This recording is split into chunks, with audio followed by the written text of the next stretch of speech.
Imagine a world where nothing is truly as it seems, a world where the very fabric of reality is woven with threads of emptiness. In this journey, we dive into the depths of the Buddha's teachings on emptiness, where solitude becomes the key to unlocking the profound mysteries of existence.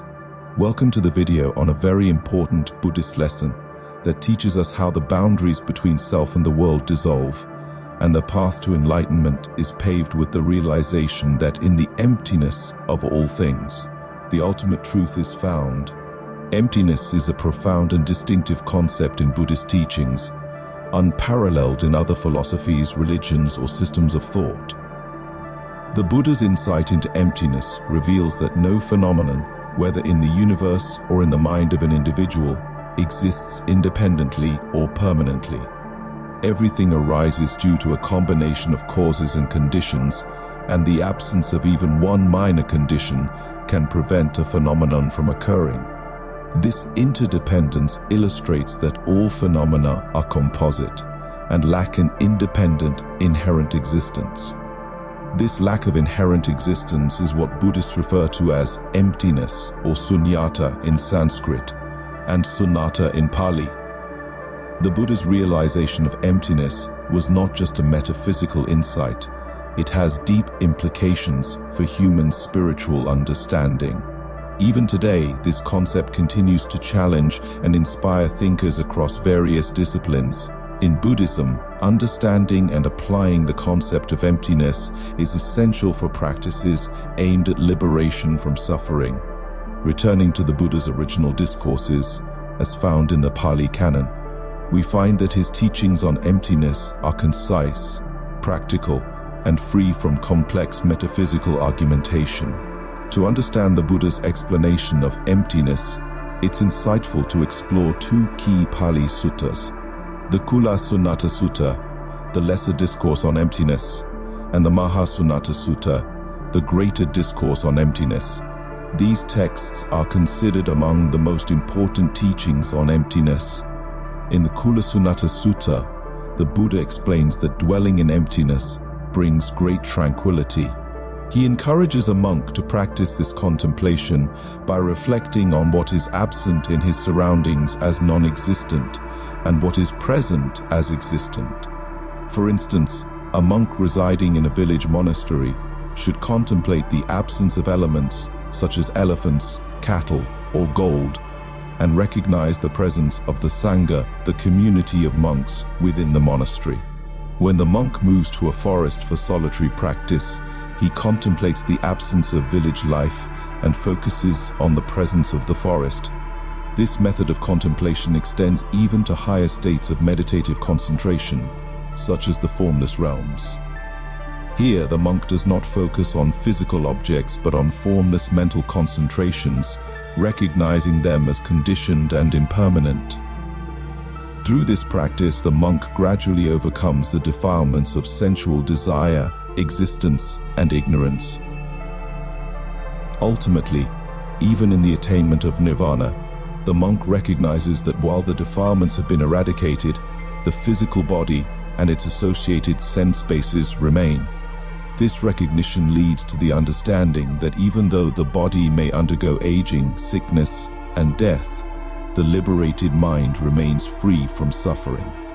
In summary, the Sunyata Sutta emphasizes that the practice of emptiness involves recognizing what is truly present and what is absent in any given state, whether it be in a physical location, meditative attainment, or the final realization of nirvana. In the Sunyata Sutta, the Buddha further elaborates on the concept of emptiness. He observes that a monk who finds joy in socializing and gatherings does not excel in the Dharma and discipline. Such a monk is unable to attain the desired solitude, tranquility, and detachment, and is hindered in achieving the four jhanas, which are meditative absorptions, and the four paths and fruits. The Buddha recounts his own experience of residing in internal emptiness, even when engaging with others, whether monks, nuns, lay people, or rulers. Despite these interactions, his mind naturally inclines towards seclusion, detachment, and the cessation of defilements, using only pure and encouraging words. The Buddha advises monks to dwell in internal, external, and combined emptiness, and to first purify their minds by practicing the 4 jhanas.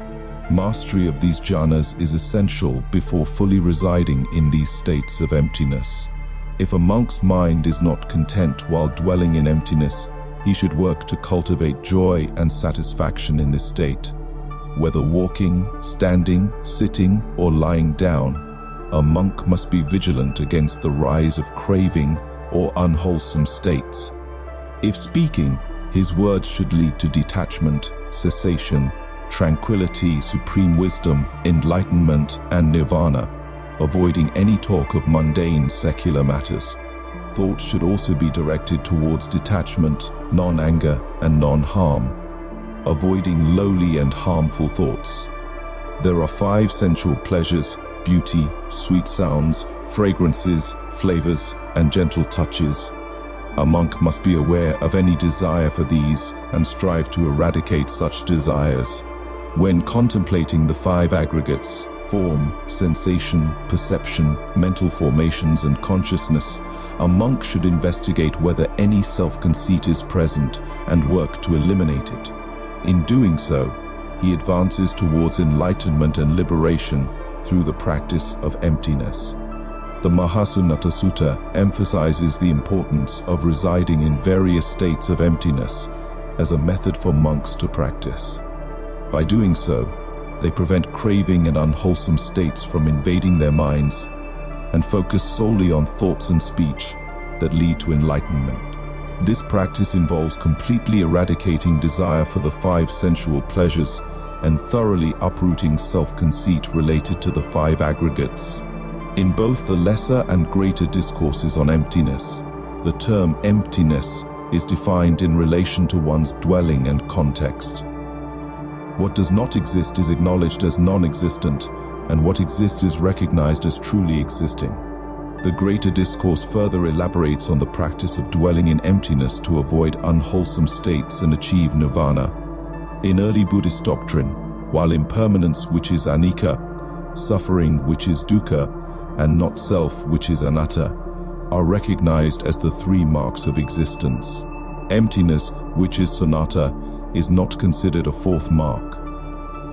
Thank you for watching. If you found this story inspiring and helpful, please give this video a thumbs up. Share it with friends and family who might benefit from these teachings. Don't forget to leave a comment below with your thoughts or any personal experiences you'd like to share. Most importantly, subscribe to the channel for more such content. See you in the next video.